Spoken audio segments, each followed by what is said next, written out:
when people see you on social media with a friend, if they see you doing something like punch the person, oh, this person's abusive to their friend. No, like, none of my friends can sit down and say, da da da da. Everyone's friendship group is different. When I did see the video, I swear, I just started crying. Like, I couldn't even finish it.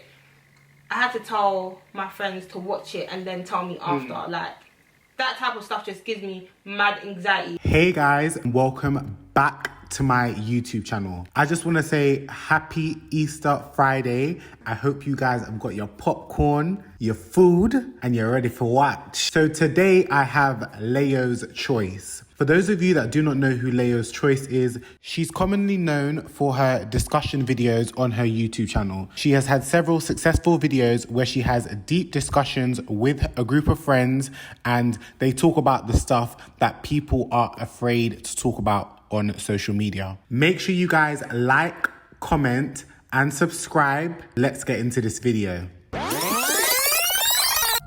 Tell him what I go on like mix up, got there. I ain't got time for your mix up, got there. What these boys wanna see my body. Hey guys. How are you doing today?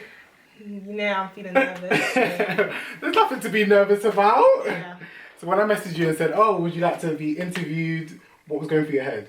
Why does he want to interview? Like, what is there that he wants me to say? Do you know what I mean? when I obviously, I feel like a lot of people might think that, oh, pick people that have loads of followers, clout, da da da da. But obviously, I've actually been following you from before 10K when you were starting up. So I've seen your journey and obviously I've seen the content that you create and how far you've come. So I just want to, I want to, and I want my viewers to get like an insight about you because I feel like, and I feel like this about myself, a lot of the time we are so focused on the 100Ks, the 200Ks, the viral videos, but we don't actually take into account the people that are grinding and that create dope content. Do you get what I mean? Yeah. I want to ask you, what got you into wanting to do YouTube? Cool, so I actually made my YouTube channel when I was in secondary school. So I actually made it kind of young, but I never posted. Like, I just said, you lot, I'm starting YouTube, everyone subscribe. This is me not knowing what I was going to do. I just knew I wanted to film with all my secondary school friends because that's when I obviously made it. So I left secondary school without making any videos and I got to college. And I feel like around that time, that's when YouTube started popping more. And like, obviously you see the success of people, you feel like, yeah, I want, like, if you can get that from YouTube and it's not like a boring job, it's fun. I see people doing it with their friends, etc. Like, why can't I do it? So that's what kind of made me want to start. And the idea of like having like all my friends on my channel, that kind of idea, I liked it. Let's talk a bit about you. So tell me a bit about your name, because for me, you've got a very unique name. Okay, yeah. I've never heard anybody unique, like hard name. Yeah. So what? Okay, so I'm Nigerian, innit? So my name is Layo'S. Okay. So when I started going to school from little, the teachers just changed it to Omalayo, innit? They just changed, not that they changed it, but they didn't know how to pronounce it. Okay. So everyone just started calling me Omalayo. So obviously, I'm growing up with Omalayo, in my household, but they didn't call me my full name, just call me Layo. So they didn't call me Omalayo, they just call me Layo, innit? So from school, everyone's calling me Omalayo. So I can't lie, when I used to hear like, I'll have supply teachers, some African teachers like, Omalayo, like, and the classroom would be like, who? Like, who's that? Like, Omalayo is how I like people saying it, but now, obviously, I'm more embedded in my roots and stuff. If you say it properly pronounced, like Omalayo, I won't mind, but I'm more used to hearing Omalayo, basically. Omalayo. Yeah. Okay, that's not actually, Layo like mayo. It's like Omalayo. So what does your name mean? Child of joy. Okay, cool. Yeah, it means child of joy. I just want to touch on this briefly. You saw the the situation with the pronunciation. Like, did you relate to that? Like, how did that make you feel seeing that like there's a lot of people that go through the mispronunciation of names? I feel like, obviously, personally, I understand where she's coming from, but not that I don't mind, but I don't say it affected me as much as it may have affected other people. I like the fact that the abbreviation of your name came from family, not necessarily the choice of you trying to modernize it or Europeanize it. And I can't lie, I like how my name is, but I actually like how it sounds Omele. I actually like that pronunciation of my name. So it's like I can't feel as angry as someone like would have felt. But I do understand the fact like some African children grew up with their whole name being pronounced. So if they hear it's being pronounced wrong in school, it's just like that's not how my name is. But with me, it's just like. But you do realise that even when you get older, like your name is kind of your brand. Yeah. So it can be like a tug and pull. It can be like a frustrating. I know what it is. I feel like cool. I feel like if my mum and if my parents had a problem with it, like I know how my name was pronounced, but they never said it. Okay. So it's like they never had an issue with it. So they didn't show me to have an issue with it either. So it's like I just went with the flow, and then throughout my whole secondary school, that's how all the teachers pronounced my name. So that's how I addressed it. Like, oh, my name's Omele. I want to talk about you being a brown-skinned black girl. Did you face any colorism in school? Was there any did you any battle with like race or like your complexion? Would you say you're confident in like your complexion and your culture?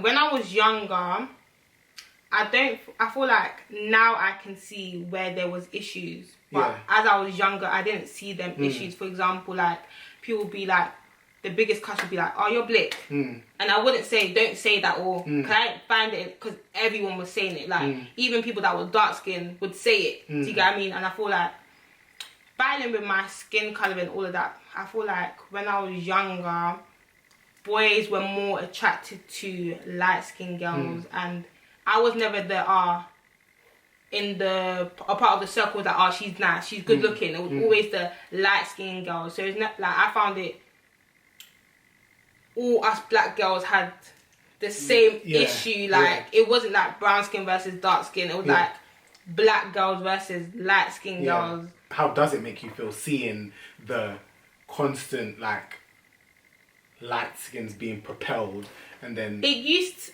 to, I won't say upset, but I'd be like, oh, like I was gonna look like them. Like that's how I felt. Like I want to look like them, because like even when I fancied boys, they would all fancy the light skin girls. So it's like, oh, I want to look like them. Like, what is it that they like about them that they don't like about us?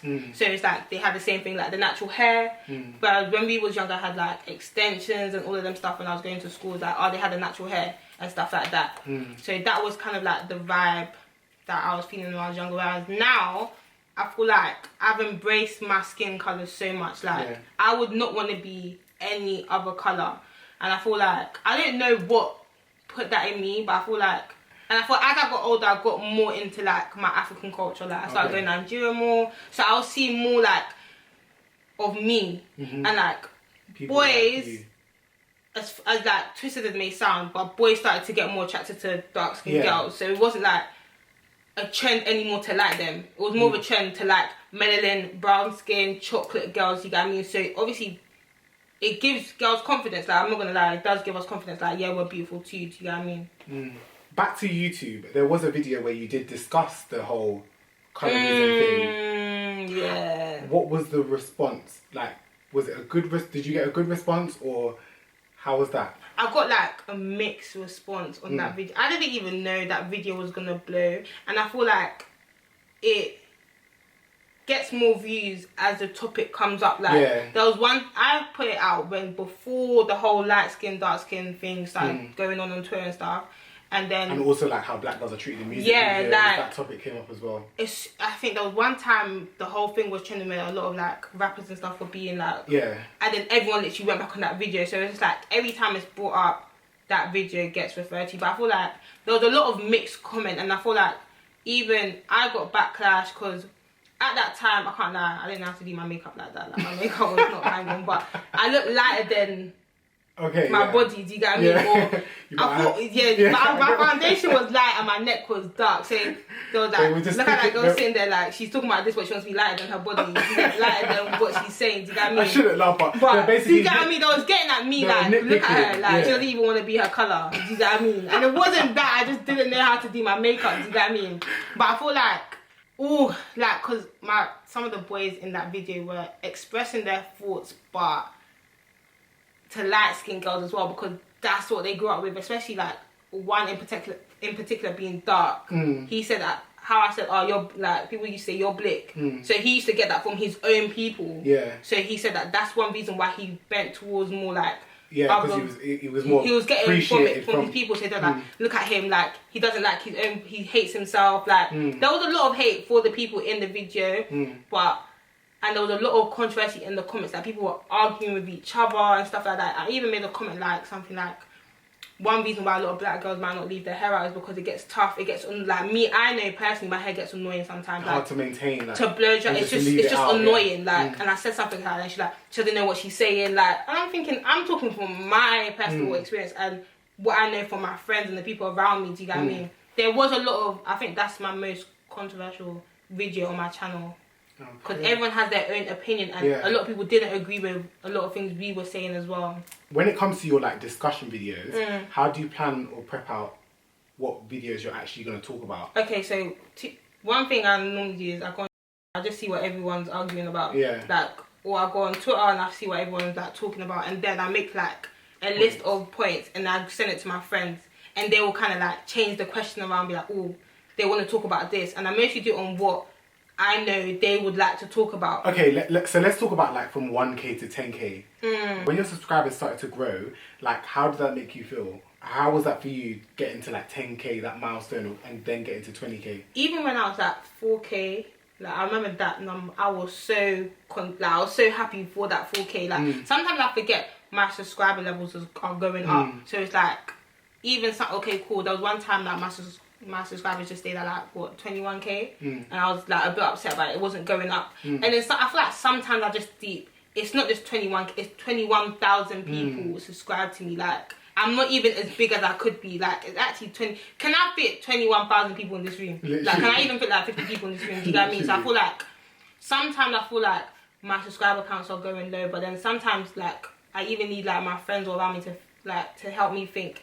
This is the amount of people that are following me, you know, like, and I'm still fresh, I'm still new in it, so I do appreciate all my subscribers and stuff. I feel like, even at being at 25K now is like a big number to me, because I see it as 25,000 people. Literally, like, I said that about my platform as well, but it's like we're so used to comparing ourselves to the bigger YouTubers and how fast they're grown, not realizing that there's some people that this is the same journey that they went on. But we forget that these people was actually at 10K for maybe 3 or 4 months. Because I'll see myself at 25K. Now I watch someone else's YouTube channel, I'll see, 200K. But it's like, they've been doing it for a long time. I'm still at a good amount of people. For a short space of time. Do you know what I mean? Like, I feel like I just need to carry on, remind myself that like, I'm 25, like, even saying it, 25,000, I'm even adding 1,000 is a lot. Yeah. I want to talk about your discussion videos. So your video you started, or your most recent videos were group videos with your friends, and obviously you did a video about it, but I want to talk about it here. You did a video about it where people compared you to other YouTubers. How did that make you feel, and what is your opinion on content creating and like taking ideas from other people? I feel like when people first started comparing me, it wasn't more like comparing in a negative light. When they first started doing it, it was like, she reminds me of a certain type of person. She reminds me of this person, reminds me of this person. So I didn't see it as a negative way. And to me, I'm not gonna lie, like if someone's saying I remind someone or someone I look up to, I didn't see that in a negative way. Like I don't mind at all. Like I actually like it. Like I don't mind. Like I feel like it started to get a bit more toxic, and people started being a bit more, what's the word? Like they felt like people were actually angry. Like I'm actually now copying like certain people that they said I get reminded of, and I feel like I never ever don't give credit where credit's due and stuff like that. But like, it's not an issue for you to give credit. Yeah, like sometimes I give credit, and I just feel like people need to remember most things people are watching on YouTube is a replicant of someone, or someone's taken it and they've twisted the idea. Like, and I feel like everything on YouTube is copied and changed. So why is it an issue if I do it? Like, why is that such a big issue? Like there was one video, there was so much negative comments. I just said, I have to just start deleting comments, because it's just like, why is it such a big issue that I've now taken this idea and I'm going on with it? Like, do you know what I mean? It's not like, we're doing the exact same topics, we're doing the exact same things. It's different type of topics. So yeah, and I thought, I don't let it get to me anymore, because at the end of the day, it's something I enjoy doing. I've given credit where credit's due. If I watch it, I'm inspired by it. How do you deal with negative comments? And what's your initial emotion when you look at a negative comment? How does it make you feel? I don't know about you, but sometimes I get that feeling. Do you get that? Have you ever got that feeling? Like my heart sinks like rah, like I haven't been used to seeing so much direct negative comments about me. Like I've said it before, I know people talk about me behind my back. That's fine, because I didn't see it. But when you actually see, wow, this person's actually so bold enough to actually say this, no, I want to see it. Before, I had my friends control my account, so anytime they see a negative comment, they delete it before I can see it. But now I just see it and delete it myself. Like I just remove it. I don't let it get to me. Sometimes it's like the comments are so long, like they want you to see what they're saying. Like it's hard because I don't come from that. This hasn't been my life. Do you know what I mean? I'm used to just people talking rubbish about, like, behind your back, and you hear from it. Yeah. But like people are so bold enough on social media, they actually want you to see it. Like they want you to see they're talking bad. I just delete it. Or sometimes, like, my friends, they have a period where they just go through my social media and delete all the negative comments, because I'm that person. It will get to me. Like I'm not there yet to say it doesn't get to me. It gets to me. Okay, I want to go into like influencing, or like being a micro influencer. What's your opinion on influencing in general? I don't even call myself an influencer. I think influencing is probably one of the most hardest jobs, because, like I said to you before, your life kind of depends on people. Yeah. Like they are the ones putting money in your pocket. Sometimes you can make them sad. Sometimes you can make them happy. Do you get what I mean? And I feel like that job, you have so much responsibility. You even forget sometimes. You can say something and it slips, and it's just like, I can't believe you said that. Sometimes you just think, well, I just want to say my opinion. Like it's just how I feel. The job is very heavy. Like you need to be careful. Even your opinions need to be watered down a bit, because a lot of people look up to you per se. Like even a lot of influencers, I feel like they don't even want to have that title of a role model. They just want to do what they're doing. But obviously that falls into the job and the name of being an influencer. It's a lot of pressure. It's like having 500 little siblings, like, and you have to do right all the time. I just feel like it's big pressure, like heavy on you as well for one person. One of your videos went viral on Twitter and like on Instagram. So it was just I think it was your birthday. You just, everybody's like gassing you up, taking snaps, pictures. Did you expect it to go viral? No. My friend just snapped me happy birthday, and I was literally pulling up my trousers, and obviously my boobs were bouncing. Yeah. And I posted. I was even like, oh, should I post this? Like, look how much like my boobs are bouncing. Like, and it's a bit inappropriate. So I post it on Instagram now. I think it was the next morning. It was like, it just everywhere. No, it was actually on Twitter. Actually, that it blew. Like it was everywhere. I'm thinking there was a lot of nice. There was actually most of the comments were nice to me, and then it got put on some blog page, like or something like that, like some blog page, and he commented like something auntie, like I look like a rich auntie. Oh, wow. So when someone sent it to me, I said, okay, how am I taking it? Like, do you not want me to take this in a negative way? Because how actually is, I don't know what he's trying to, the person's trying to do here. And obviously under the comments was a bit like, they was bantering about me. I can't lie, things get to me, so why are you laughing? Why are you laughing about me? It's like a backhanded comment. Yeah, and it's like, I don't know which way you're trying to go. It's like, there's so much people commenting, there's no point of even replying to one person. So it's like, something that was supposed to be so not just this cash video that everyone makes on their birthday, like blew to that. I feel like I was fine about it till it got to that blog page, because it was just like they were trying to make fun of me. Back to YouTube again. You are how tall? 5'7". And you've done a few try-on hauls. Yeah. And I've even read the comments, and like people like the fact that you embrace your height, your size. Yeah. So I want to talk about that. Like, have you ever been insecure? Have you ever been insecure about your height? Yeah, definitely. Especially when I was younger, I was so tall. Like I don't even know. Maybe I just grew into my height, but maybe I wasn't even that tall. But all my friends were small. Like they were all small.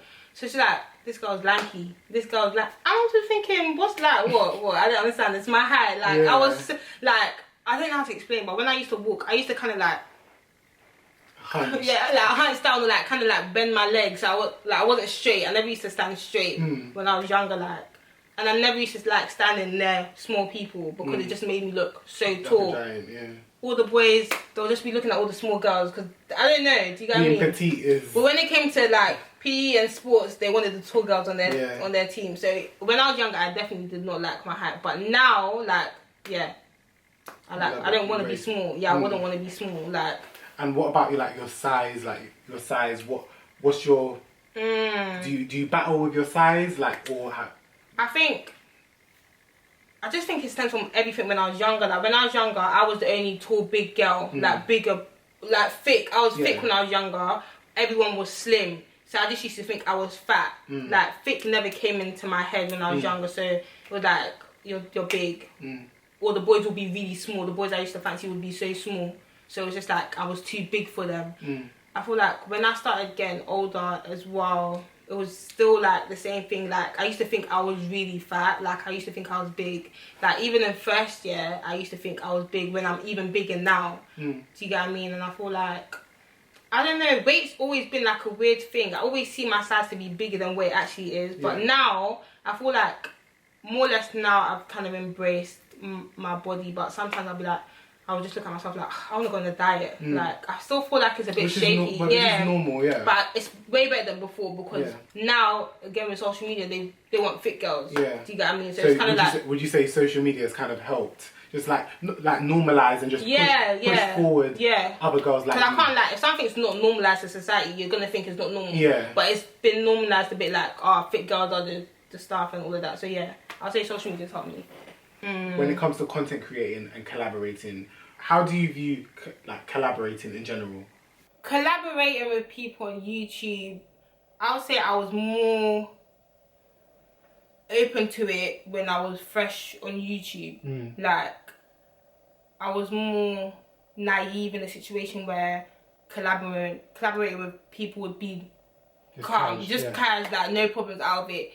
But as you start getting a bit bigger on the platform and obviously the type of people you want to collab with, I feel like I'm less naive now. Like I don't just collab with anyone anymore. Like I always say, I like having like a relationship with the person that I'm going to collaborate with. Like if someone just messages me, can I collab with you, I'm more likely gonna say no. Not on the basis of well, you might have smaller followers than me. I'm just scared. I'm not gonna lie. Like people are scary. You can walk in my house and my room's messy. My knickers are on the floor. You've just slightly taken a picture before we started filming, just in case anything happens. And then one day you just like I'm scared. Like I can't lie. Like I can't just allow people into my zone anymore. Only because I've been through like minor things and stuff like that, which has just made me feel like, don't be naive, and just in case this thing happens again. Do you know what I mean? Like. So, now, the deep stuff. I want to talk about a video that popped up on my YouTube timeline. Obviously, a topic like that is quite controversial because, yet again, I've been in something like that. So, how did seeing a video on your YouTube timeline that kind of pointed arrows at you make you feel? Cool. So, when that whole situation happened, it was unexpected, but it was expected. Like I had two thoughts. I was thinking this person isn't gonna post what happened, but then I was thinking I don't know anymore because how the situation went. I feel like they will. Do you get what I mean? So it's like I was anxious a lot. Like I had to have a lot of people at the house with me. I didn't know how to function, and it was weird because I'm not like that. Like I'm a strong person. Like even when I'm not going through strong situations, I know how to like calm myself down. But this situation is just different because it's social media. It's scary. Do you get what I mean? So it's like when I did see the video, I swear I just started crying. Like I couldn't even finish it. I had to tell my friends to watch it and then tell me after. Like that type of stuff just gives me mad anxiety. Like, and I don't get them type of.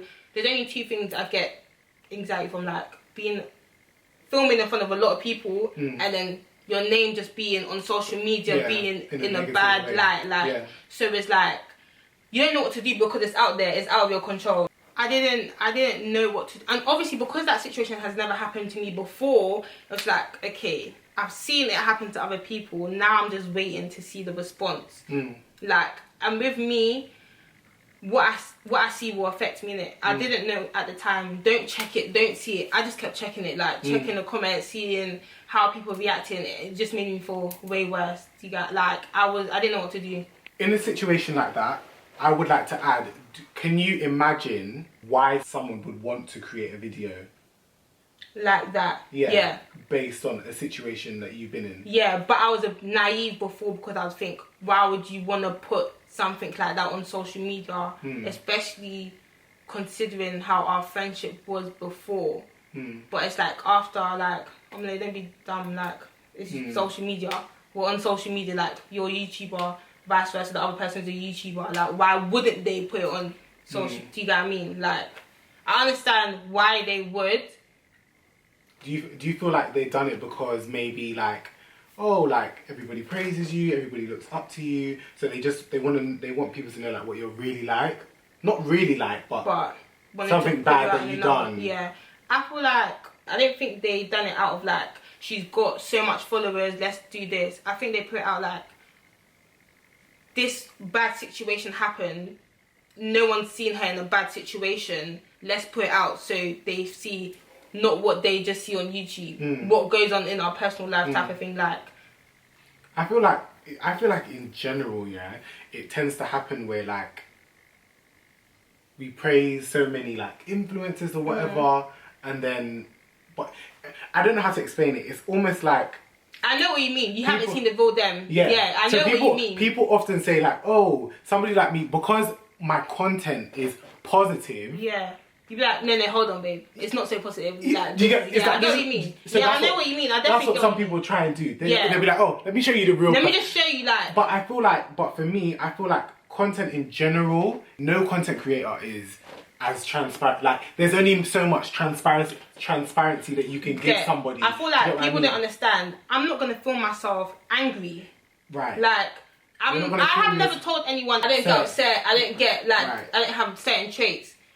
I'm just not in that situation to put it on YouTube. So it's not like, wow, I never knew she was like, of course you're not going to know I'm like that. I don't film myself when I'm going through bad things. So I'm going to film what, like, no one's going to film themselves arguing with someone on the phone, like, do you get what I mean? But I feel like people don't remember I'm just like you, like, I'm not anything more because I post YouTube videos. Like, I'm going to react the same way you're going to react. I feel like people expect me to react calmer because they've put me on this pedestal. I didn't ask you to put me on that pedestal. At the end of the day, like, I'm just transitioning. Now my name's out there, like, you're a brand. Yeah, do you get what I mean? Like, I feel like people just forget how, if you was in that situation, how would you react?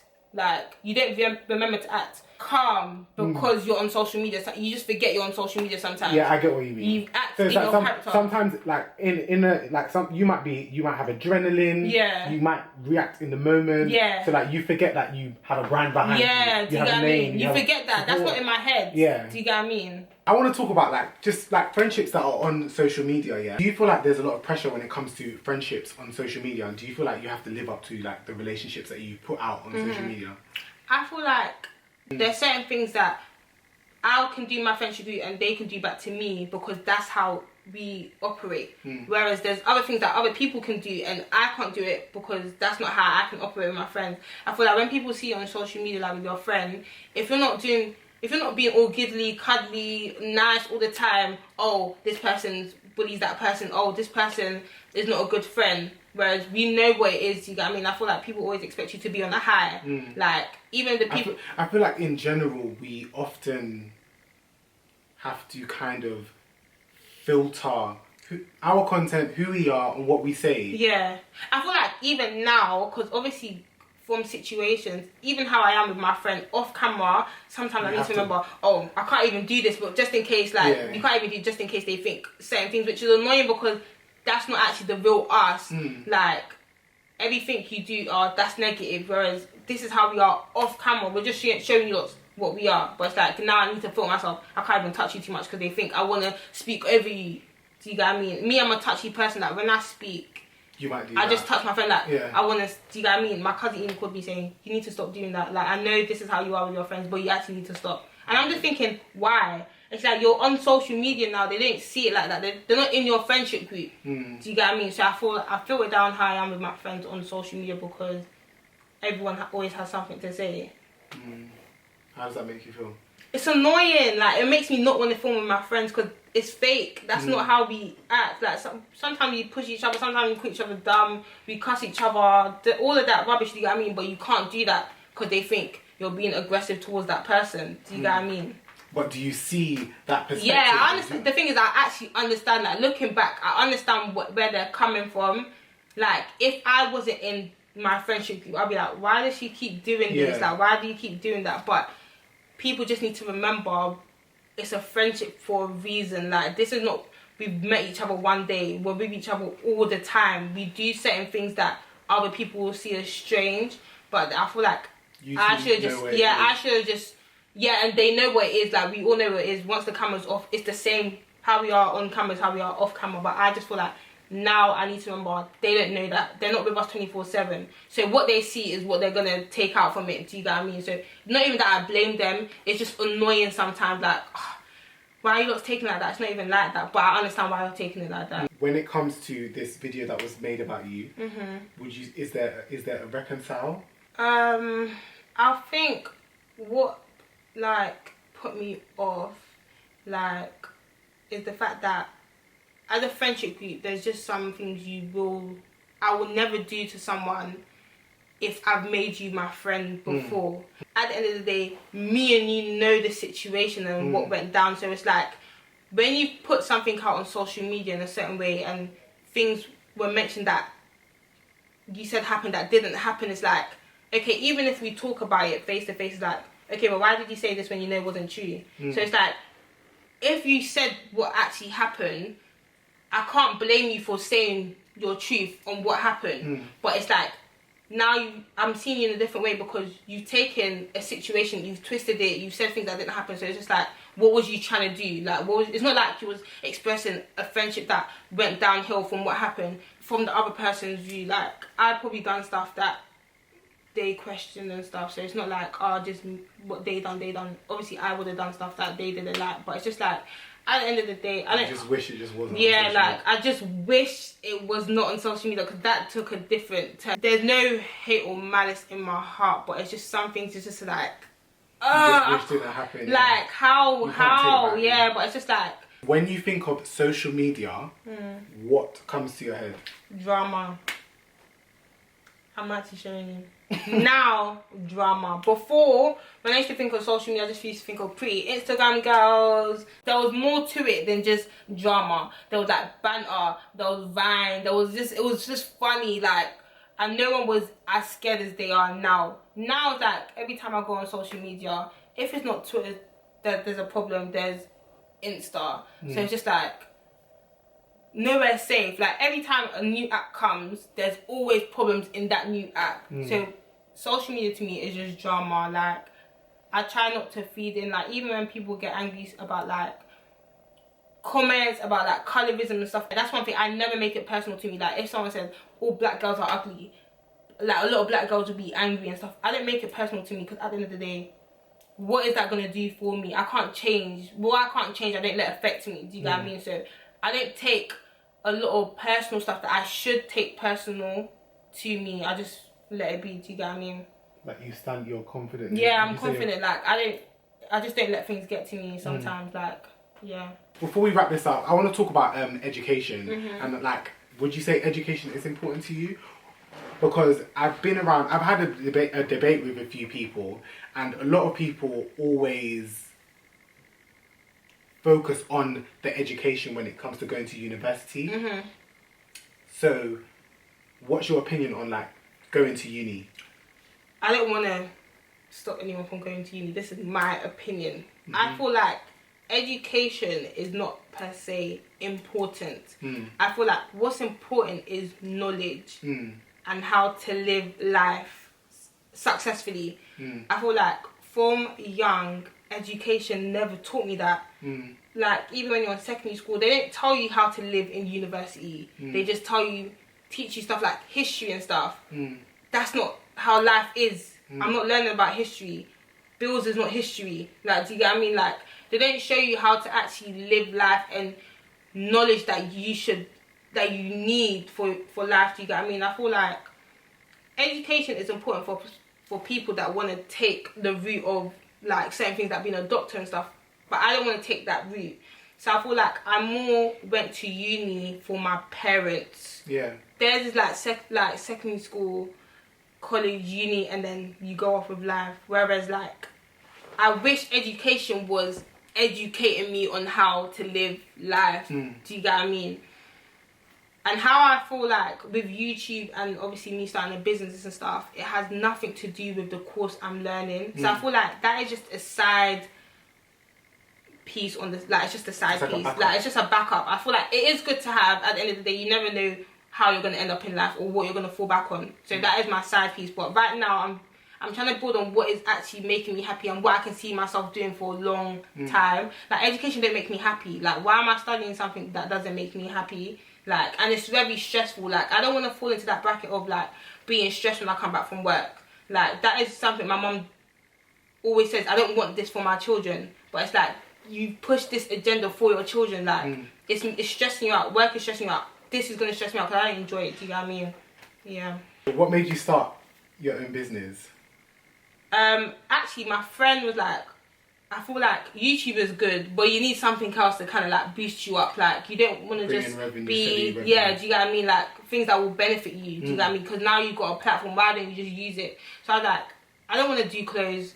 I like clothes, I'm not that interested in selling clothes or doing hair or stuff like that. So I was like, one thing I always go off is eyelashes. Like, I love eyelashes. Like, in the first lockdown period, I literally just started searching vendors and ideas that are always on Pinterest to see, like, get inspired by ideas, and I just started selling lashes. How does it make you feel? Like, people are wearing it's nice, you know, like when people, you just see your purchase, you're like, oh, like, when people are wearing and they're tagging you, it's like, while you're wearing my lashes. Do you know what I mean? It's nice because people are putting trust in a new business. Like, you haven't got the most reviews, you're not like up there with like big brands, but people are still like using their money to purchase your items, and there's people you don't know, random people, do you get what I mean, supporting you. It's just, yeah, it's a really good feeling. Like, I even get a better feeling from it than YouTube sometimes, because like, you're actually putting money in my pocket, whereas YouTube, you are putting money in my pocket by watching my YouTube channel, but it's like, you've now gone to the extra mile to now purchase my stuff from my business, knowing you're putting money directly in my pockets. What are your goals for 2021? I think I've asked you this. I feel like my goals for 2021, I feel like I want to find my thing do, my niche to do. Like, I like what I'm doing. What they know you. Yeah, but I want a name where they go off by, like, oh, I'll show you, this is what she goes off by. Do you know what I mean? Like, that's what I kind of want to do. As well as building myself, I feel like once I find my niche, it will be so easy for me to build myself. Do you know what I mean? And my followers and stuff like that. So this year is more finding what I love doing and just getting on that track, gaining my followers on each platform and stuff like that. Yeah. Do you have any advice for people that are on YouTube, Instagram, starting out, like figuring it out? I feel like the advice I can give you is do what makes you happy. Like, you're gonna see a lot of stuff on social media that's gonna get you down. You're gonna have a lot of haters and stuff and whatever, and I feel like with me that was something I was kind of struggling with. Like, you need to carry on going. At the end of the day, regardless of how much followers you have, how much followers you have, it's gonna carry on regardless of what you do. If you even go into a different job thing, career, because of how you're feeling, if you come on social media, you're gonna experience other situations like that. So I just feel like carry on doing what you're doing and get like a good team behind you. I think that's what's the most important thing. If you have a good team behind you, like friends, whatever's going on social media, you won't question who you are. Yeah, because you have friends. No, don't look at that. You're this and this. Carry on going. Do you get what I mean? And you'll be good. Okay, guys, that was all for this Mix Up Got It interview with Omar Layo. I knew you were going to do that. Yeah, I'm Layo. Thank you for being on my channel. It was a pleasure. I want you guys to click the link in my description box below and subscribe to her YouTube channel. Make sure you watch her videos, and also check out her business. She sells lashes. Period. Follow her on her socials. Everything will be listed in the description box below. That was all, guys. Bye.